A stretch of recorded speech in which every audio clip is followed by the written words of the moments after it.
Oh, I got a hook in him. Dude, there's a tank right here. Really? Yeah. What's up, guys? In this video, me and my buddy Zach, What's up, guys?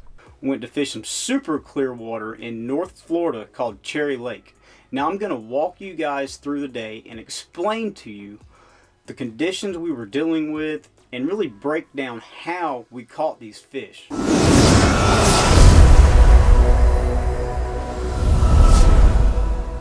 Now whenever I go fishing, it's all about figuring the fish out. Figuring out what they want or don't want and what it's going to take to get those bites. And hopefully something I cover here will help figure out patterns and put more fish in the boat for you. Now I put a lot of fish in the boat before on this lake in the fall with crankbaits. So we started out offshore hitting some grass ledges with crankbaits.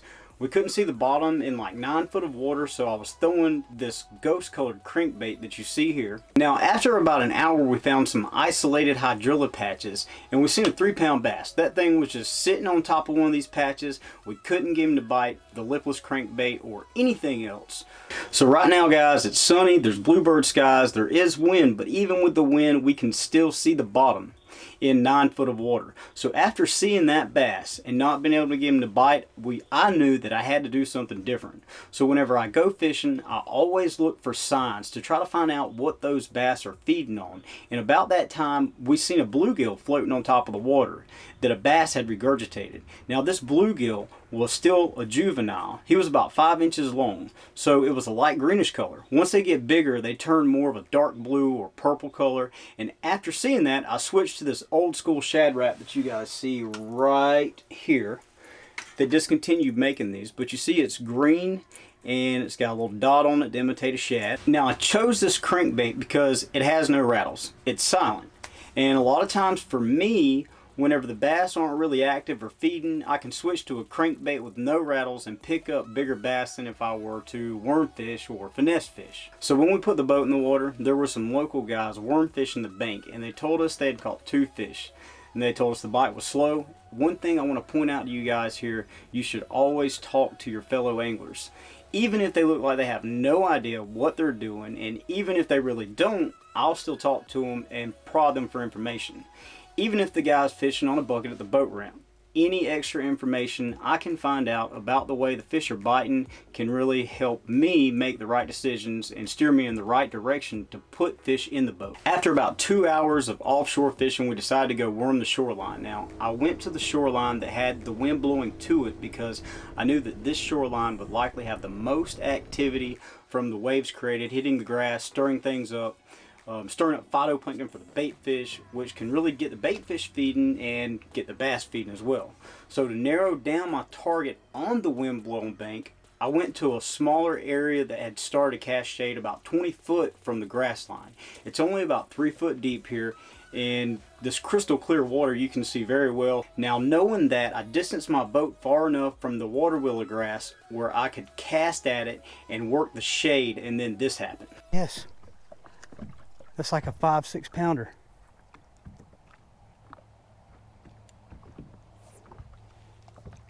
So my camera wasn't actually rolling at the time, but I had just set the hook on a big fish with a stick bait and it broke me off. I think I had a nick in my line, but then right after that, we seen this giant bass pass under the boat. And I said in the video 6 or 7 pounds, but looking back at the video and the depth the fish was at and knowing that water distorts images the further down it is, I think this bass was more probably like 8 pounds. It was big. But we worked that whole shade line without another bite, and about that time a ski boat started skiing on the other side of the lake. Now usually when I catch bass offshore here, it's either cloudy, it's either windy, or there's boats driving around creating current which stirs up the water and decreases visibility. So we went back offshore to fish these grass ledges that are near where the boat was skiing at. We could still see the bottom, so we went over the deep end of the ledge where it was about 12 foot deep. Now this was the only place in the lake where I couldn't actually see the bottom. Now here I'm fishing with a black Senko and an 1/8 ounce weight that's pegged to my Senko. With the weight pegged, it allows me to get that nose of the bait to punch down into hydrilla, then I can get bites normally whenever I drag it out or pop it out of the grass, which is what happened here. Got the hook in him. Got the hook in him. It's a bass. Oh my God, we caught a fish. Yeah. Guys, this is the first bass we've caught of the day, and it's 3 o'clock in the afternoon. So it's been dead, the bass have not been biting, and this boat started skiing back and forth. And I told him, I said, you watch, that boat skiing back and forth is gonna stir them up and get them biting. Sure enough. What type of weight do you have on there? 3/16. I was just bumping the bottom really slow and he picked it up.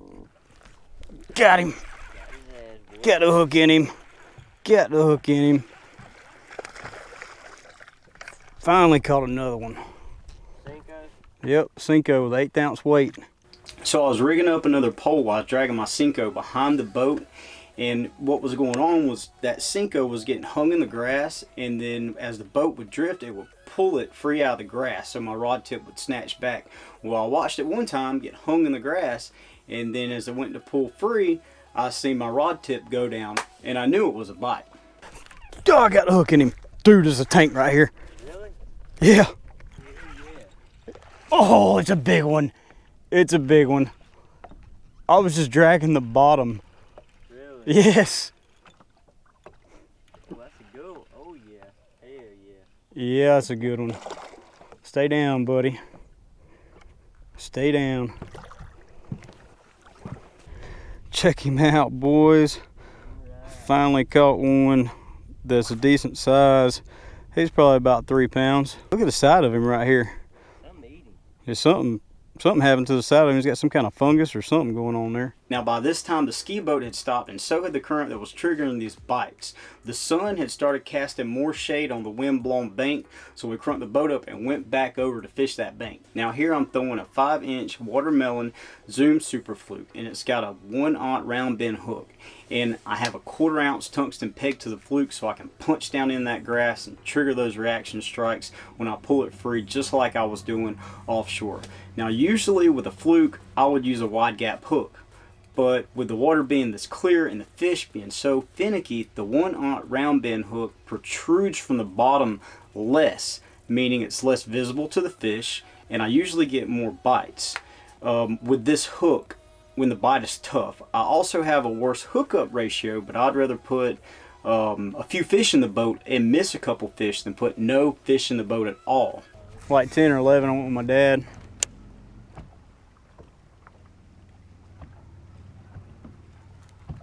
Oh, the heck?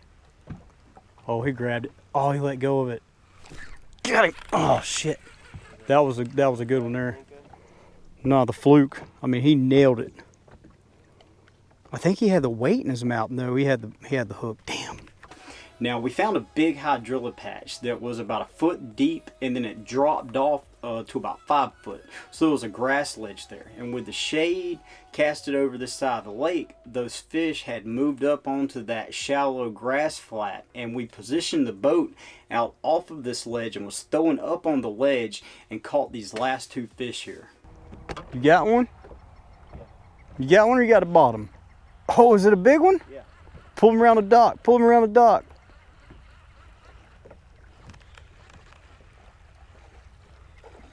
Hold him down. Hold him down. Hold your rod tip down. You don't want him jumping and miss the only one getting off. Was that with a speed worm? Yeah. Dang! Boat flip. There's his fish, boys. He's probably about 3.8 pounds.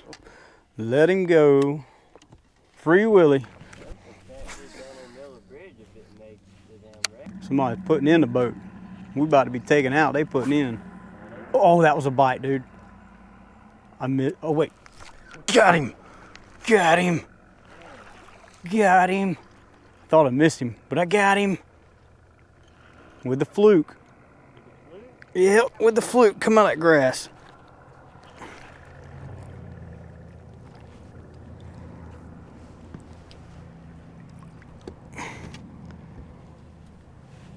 That's about the same thing I just caught. Yeah, that's a solid one, boys.